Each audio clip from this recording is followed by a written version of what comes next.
this PS2 games as she.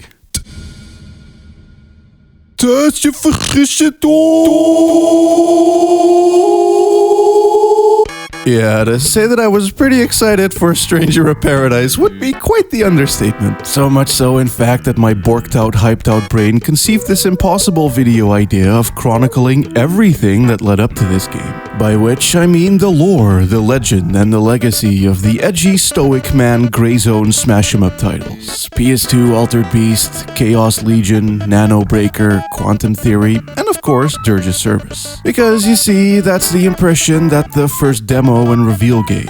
Grey Zone, edgy angry man, skunk voice acting, and combat that could potentially be janky. But no. Stranger of Paradise is so much more than just that it would be a disservice to lump it in with those titles even if they do all share some core DNA. Like, the game's director did work on Dirge as well as Africa? What? Chaos. But the edgy zone is really only one area, as SOP boasts lush jungles, bright snowy peaks, dank steamy caves, spooky dim-lit forests, techno spaceship hellscapes, plenty of lighthearted comfy adventure moments, and gosh dang mother heckin' dag nabbin', no swearing in the first minute of the videoing or else I will get yellow dollar signing towns. My whole love for this series lives and dies by its towns. And I was not expecting them to be in this game at all, as I was expecting it to be a hack and slash Dirge's Service. Don't get me wrong, I love Dirge's Service, but that game could have done with a couple towns. Let me take my Vincent to Costa del Sol and have him try to navigate some swimming tricks. Can he even take off his suit with his wicked claw hand? Deflate the ball? I must know. And Stranger of Paradise does answer these questions. It will remain a dream so long as I live. Who I am, I don't give a fuck who you are. Well, everybody, there he is, Jack. And Jack's found himself in quite the pickle, being that he's one of the 4 chosen warriors of light, tasked to kill chaos. Can he sell the chaos? Can he fight the chaos? Is the chaos even real? Find out on today's episode of Angry Jack's Chaos Collecting as Jack travels the world with his chaos and friends playing dress up to see if he can make a return on investment. Welcome to Angry Jack's Chaos Collecting. I haven't fucking played Neo, I don't know, I don't care, but it's got the engine, I think. It's a little Soulsy, quite JRPG-y, and very Final Fantasy-y, but it doesn't really have that patented Dark Souls structure. It's more about more linear levels with some shortcutty stuff and a linear plot progression. We were just down there not long ago. Yeah, that means we're making progress. God, imagine if Dark Souls characters were this on the nose about this shit. Ah, yes. The forest that you see down there is actually this forest, this level that you are in, or will be in. It foreshadows an area that contextualizes it within the world. People like it when we do this. Shortcut Paul! As it is, much like most FFs about traveling the globe in a fashion as ordained by the story. What's neat though is that it takes locations from past games and reinterprets them. Not in the world of Final Fantasy sense, like these are their own places, contextualized within this world with their own names and in some cases not even always instantly recognizable. Like how, for instance, Mount Gulag, a location from both Final Fantasy 1 and 9 and Chocobo Racing, is in there but modeled after the fire cave-in from 8, with its pointy juddering rock walkways and shit. And similarly, we also got Cornelia from Final Fantasy 1, now modeled as a big city metropolis with neon signs, skyscrapers, and everything. Should say though that as excited as I was at the prospect, the towns aren't like free roam and explore towns, and the S at the end there could also be taken into question. I would have preferred this not to be the case for sure. However, I do think that towns is more of a vibe, a spirit, rather than a concrete mode of gameage. Like take Front Mission 3. That game has some of the coolest towns ever, and yet they're only still images, menus, and text boxes. But through music, sound effects, and events, they still very much convey a sense of towniness. Simply letting the characters hang out, bond, or goof off. And Final Fantasy Origins does exactly that, albeit to a lesser degree. Hey there, Jack. You just got back from the shrine, right? The minister paid your room for the night, so why not get some rest? I was hoping you'd say that. I fucking adore this scrumptiously meta NPC banter. Thing B, in JRPGs where you can bounce about town and talk to literally everyone, you may very well find that most people say some very dumb fucking shit. Pokemon NPCs are legendary for that, and there's hella funny lines in 9. I have to go take a dump. Final Fantasy as a series though hasn't really had this in a while. 15 had towns and 2 cities, but you couldn't really talk to the NPCs, and 7R had hella hangout ability, but aside from some designated quest givers and slightly more character-y people, you couldn't simply chat up everyone, you only overheard things 13 style, and so it's not really been since fucking Final Fantasy 12 that you could talk to nobodies, which makes seeing Stranger bring that back to the foreground with voice acting and camera pans quite surreal, and funny in a way that isn't funny but is funny because of how bizarre it gets. Jack, Ash, Jed, Neon, may the crystal's blessing be with you all. Like, that's such a meaningless interaction to cut to like that. To load into, to focus on, and to voice. It's a throwaway text box, but put under a loop. And while it does have a few little enclaves where you can walk about and chat like a normal, I do feel that it's exactly dumb bullshit like this that sits deeply at the game's whole thematic and tonal core.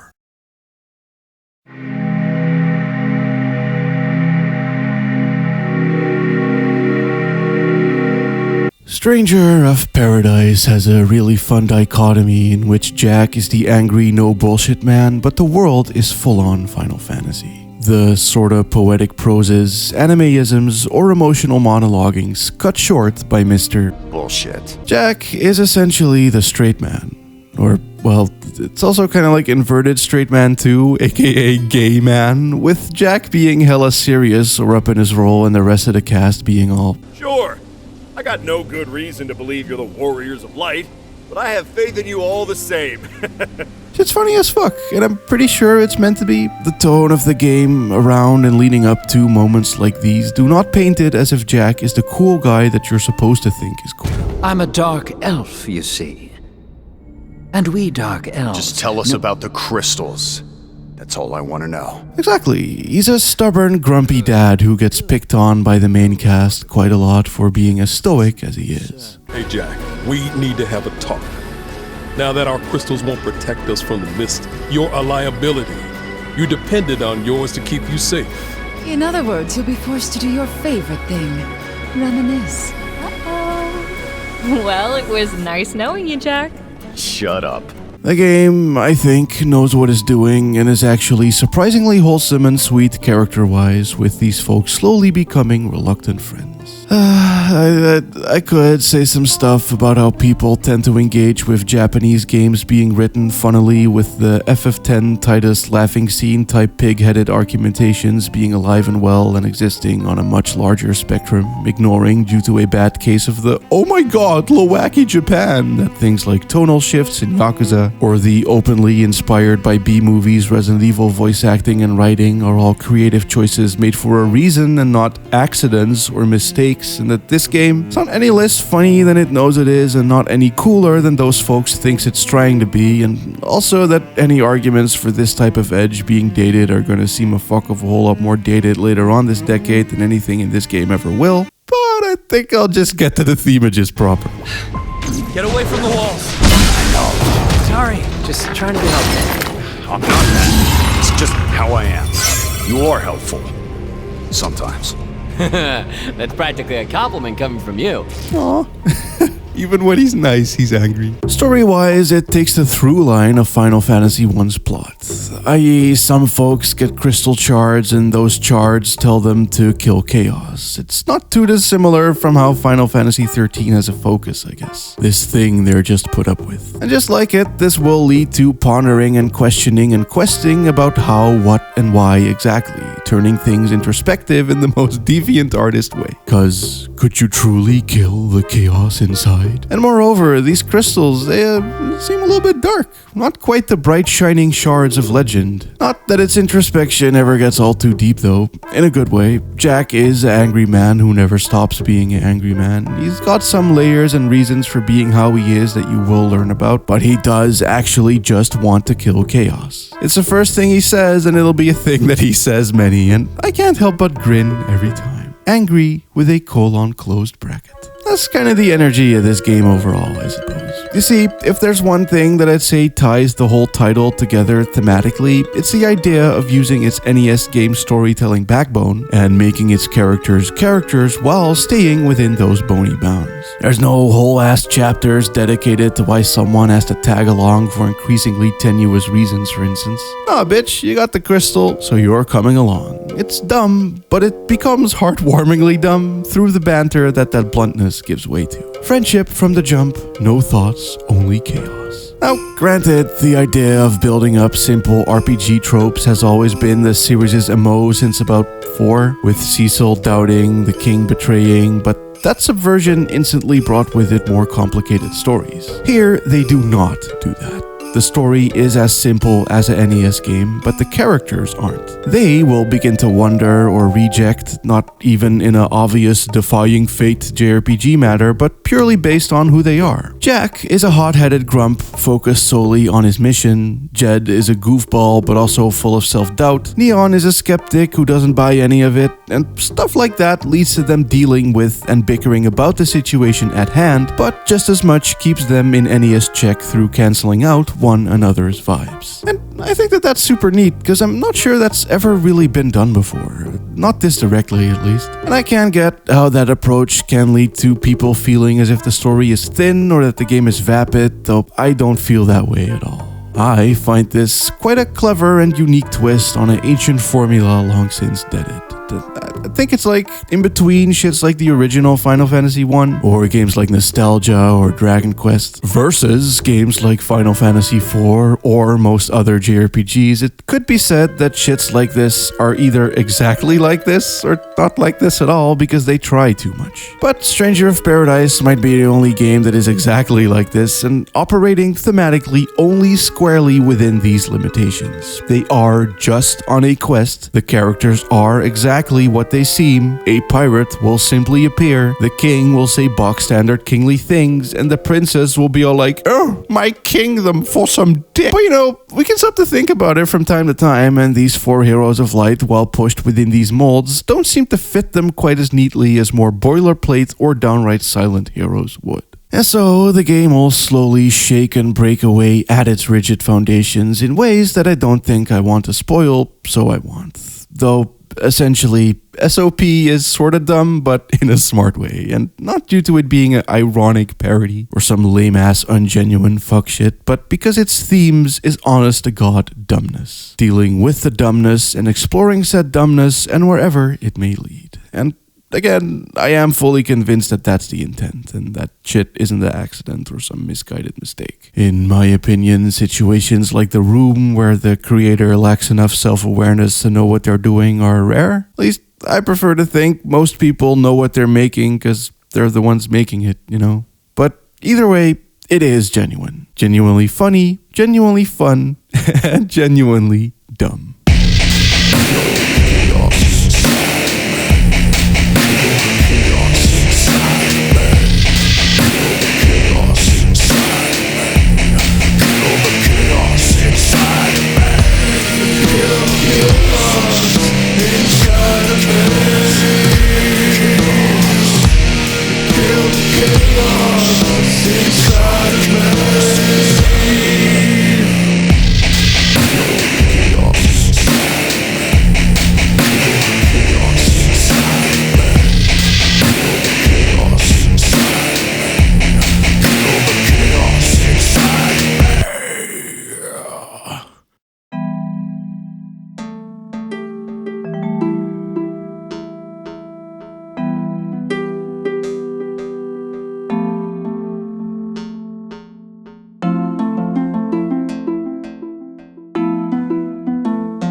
So yeah, the gameplay, I almost don't want to talk about it, but I feel like I should, so I'll do it for a little bit, okay? How about that? Because I do really hugely and bigly and majorly enjoy it. It's fast as fuck, beefy as dick, as rewarding as getting away with skipping school and cheating on your tests so that your grades don't look too bad by the end of the year. I speak from experience. And overall, it's got a lot going on. And I could break down the controls and how they are similar to Souls, but much less weighty and very swift, or how the finisher moves are super fucking visceral, but blah blah blah blah. Look, it's good. The movement speed is fucking buck wild, there's treasures up the ass, the map layouts, as stated before, are like Souls games light, but not as shortcut porny.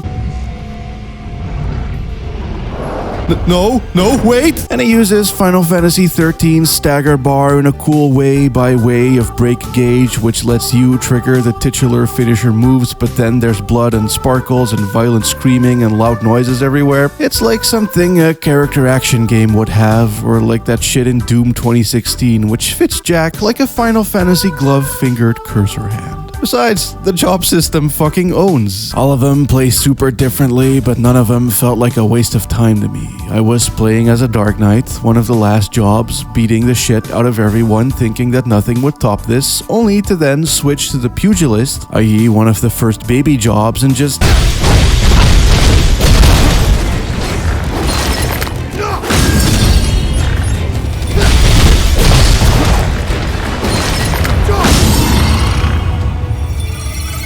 Holy shit! And without the upgrade system works, you have to work your way through evolving jobs to get the new ones, some requiring you to have done multiple jobs to get them. Reason I switched was because I wanted to be a ninja, which demands going through the Punch God job line of Pugilist, Thief, and Monk. It's just goddamn, what a good fucking time. A fast time as well. It's very easy to blast through grids to get the job you want. Not to mention just the sheer volume of movesets and weaponry and armors with cosmetic changes. It's straight up nuts. So many styles, all of them fun and baller as fuck.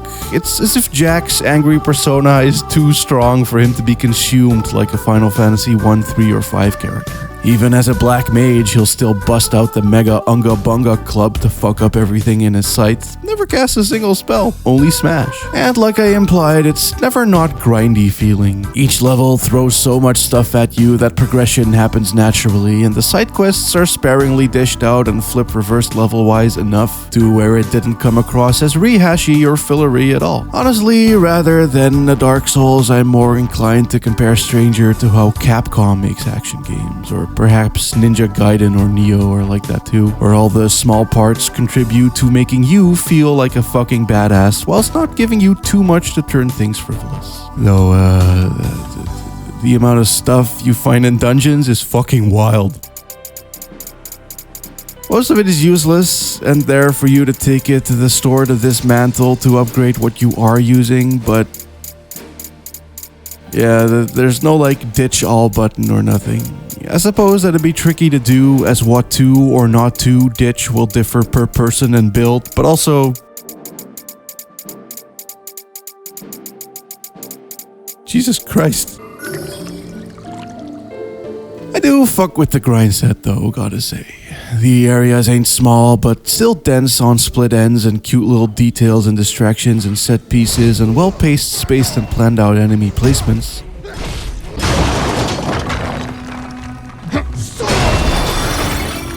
And treasure chests, which maximizes the movement of your movement, but minimizes the movement that's only movement. It reminds me a lot of Final Fantasy XII. Has that same satisfying sense of exploring and looting where every action is part of the grind, but also caked into the densely layered sense of atmosphere.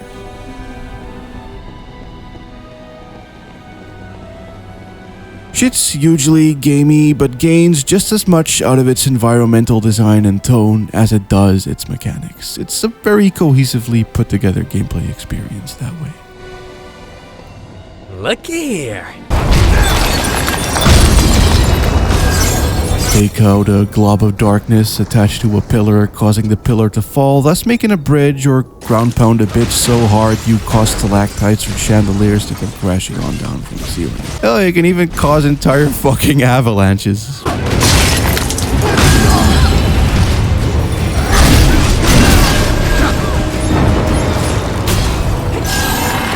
we survived.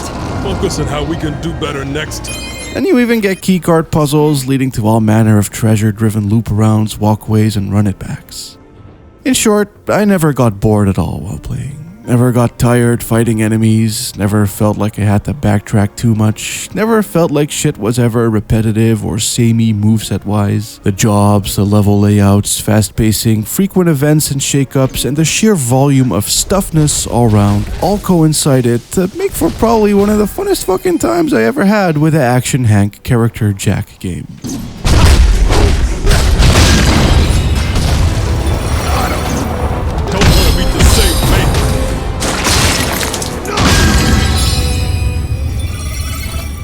I suppose it's worth noting that I played on story mode. If it were called easy, hard, and normal, I'd have gone with normal. But this framing made me feel like, you know what? Look at my channel, bitch. Do I look like I play hella action games? No. And so, off to the stuff I actually want to talk about we go.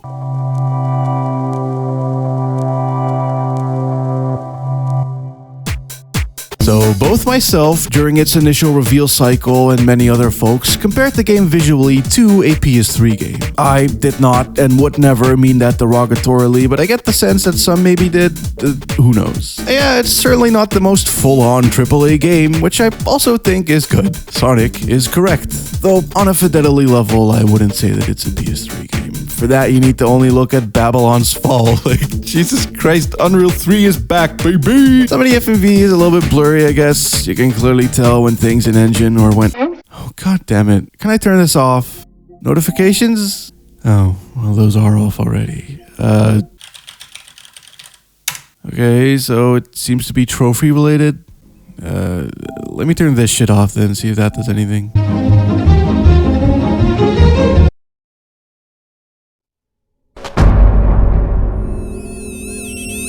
I actually think that the game looks super pretty. Its usages of colored spotlights, light reflective and metallic textures, cool bits of greenery and particle effects, or the bright vibrant glows of these cave coral shits tainting the rugged walls and calm puddles in their hues is, I think, gorgeous. Similarly, I dig how the crazy blowed out bloom heavy sky silhouettes everything it touches.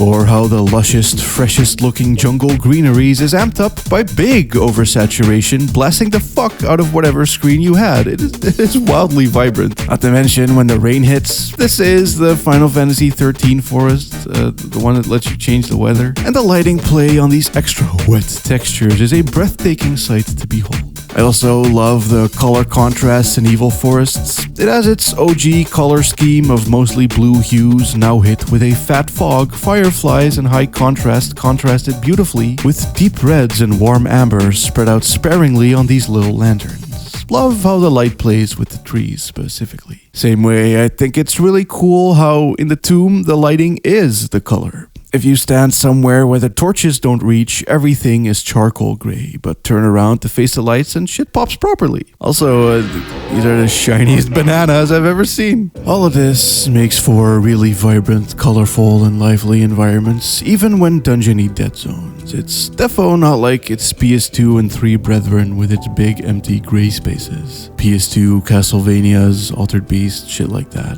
This game got colors for days and makes pretty great use of its resolution and anti-aliasing too, to bring it all to life with glimmering shimmers of popping contrasts. At the same time though, I do see the P Castle and I'm like, okay, yeah, this is definitely giving me some quantum theory vibes right here, but that in and of itself wasn't an ugly game either, with hella golden cathedrals and stained glasses and shit. I made this point in my PS3 video, which you should watch. It's great that even the gray zone offered plenty of visual variety and expressions. And Stranger of Paradise seems like a plus version of that. How those games could have looked when less washed out and mudded by filtering and 720p's, and hey, it even has those Dark Soulsian filter shifts. Very nice. It also has that typical moisty, globby texture work here and there, or the muddy, heavily aliased reflections in the floor, as well as the white shimmering shimmers in between the tiles and on the ornaments. It's easy to be like, oh, technical flaws, but in my opinion, these technical flaws simply add animation. So many old-ass 3D games, when overly emulated or ported, look super static and empty when bereft of their earlier shortcomings. Be it texture warping, aliasing, or render distance. Stuff like that doesn't just mask, it adds.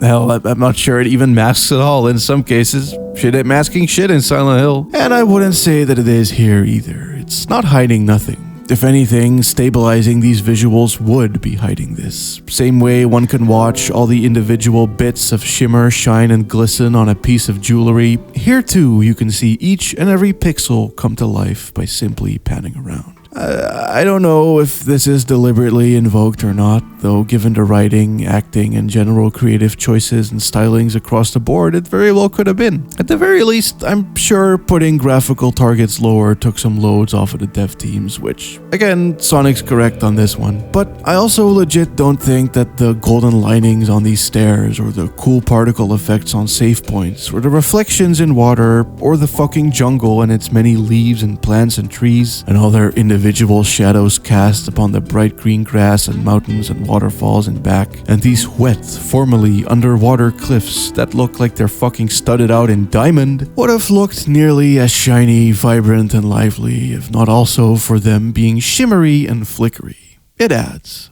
The aliasing adds. And also, goddamn, just artistically, this Dirge-a-Service-ass box art, this PS3-ass woman, this late 90s era Nomura lady, this fucking insane headdress over here, and these edgy, dark city skyline views, this sad, twinky, deviant art man, and this fucking logo. My god, what a Final Fantasy-ass Final Fantasy game. Guess it's fitting enough for a title, taking cues from all the main lines, but holy shit, this is peak. Actually makes true on these Versus trailers, these old PS1 FMVs and renders, and this crazy action particle bangs what the combat always secretly wanted to be. Also, it's a Final Fantasy game, so it sort of goes without saying that the OST is incredible, but dang, the OST is incredible. Naoshi Mizuta, Hidenori Iwasaki, and Ryo Yamazaki did a great job taking elements of past FFs and mixing them with their own styles and this game's general energy. There's Final Fantasy 13-like string stabs, but with fat as fuck Reese basses and pro step drums, but also cool Dirge X Crisis Core or 7R-esque bluesy ambient guitar chords, mixed with the stronger vibes of tensions and lingering rage. Or straight up Final Fantasy XII type dungeon music, but with less scale implying jaunt and more dank and cloaking, sinister anger lying in wait type energies.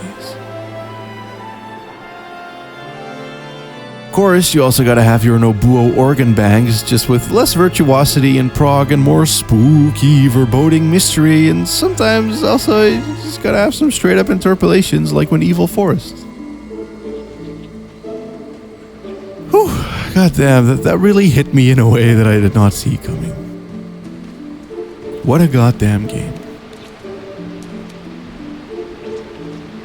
Regardless, whether if meticulously exploring, skull-smashing, rip-and-tearing, town-talking and comedic reliefing, or set-piece climbing and big space banging, the OST always fits to a T and adapts and changes hellily. Not that it's dynamic music per se, but the levels will have phases, sub-places, and different modes, and so the music will change for each, just as they're not just being one battle theme. It always adds to the packedness that the game has overall. Menus is packed, themes is packed, combo list is packed, dungeons is packed, Stranger Paradise is meaty, beefy, and my Goty of 2022. Also, Square's fucking packed now too. Hella down with AA games in between AAA games. That's exactly what I want. For every Final Fantasy VII, Soft Square had toe balls, chocobo racings, Brave Venture Musashis, and Einhanders to go along with it. And now for every Final Fantasy XVI, we have Stranger Paradise, we have whatever the fuck Forspoken is, we have Chocobo GP, a new Valkyrie profile, some fucking tactics piece of shit, and some really spicy looking returns of Front Mission and Live Alive. Varied games, varying styles, gameplays, visuals, fidelities, and budgets. It's the exact thing I wish more big studios would do, leveraging their size to do more and not only big bloated big money games. Don't put all your eggs in one basket, basically. Niche appeal is appeal too. Which I suppose is a bit of a capital brain way to frame things, but it's a frame that we're stuck with, so we might as well at least aim to make the best of it for the time being, right? Oh, I don't think I'd even like all of these games. Whatever that new tactics thing is, it ain't for me. But then I don't think I give a fuck about Einhander either. It's okay. Not every game has to be the next best thing, or to be 100% to your tastes. Either way, I am smoking tonight. I got my Balan, I got my Stranger, and I'll get my Drac 3-ass new Valk and PS3 as fuck looking front missions. It's gonna be goody good. That fucking said, however, while I'm glad that the creatives at the company are getting more room to do stuff, fuck Square Enix, the publisher, a hefty fucking amount too. Fuck them for dropping this game at like 3 different release dates depending on when and how you bought it. Fuck them for the fucking shit going on in Chocobo GP, which I will get to in a future video. Fuck them for whatever the fuck the fucking Marvel game was. In fact, honestly, fuck them for even having Western branches and stuffing their garbage down people's dicks during showcases when they know that that's not what people want from them or know them for, and fuck them for how they treat those Western branches like shit too. And generally, just fuck all publishers. I don't like the industry part of video games, so I usually just ignore it, but sometimes it has to be said. Fucking cup noodle bitch ass president with your fucking NFT garbage. Suck my fucking ass. Also, I know I titled it Goty. It is for me personally. I ain't play Elden Ring, though it does seem to be the game giving people exactly what they wanted and more, just like this is doing for me. And I didn't mean the title as like Elden Shade or anything. On the other hand though, the only real edge over Stranger I'd say it has is its use of the word sucker. Oh, entry. Grant me succor. That's a funny word. Only plot twist, bitch. Here it fucking is. So we both know which is the better game now.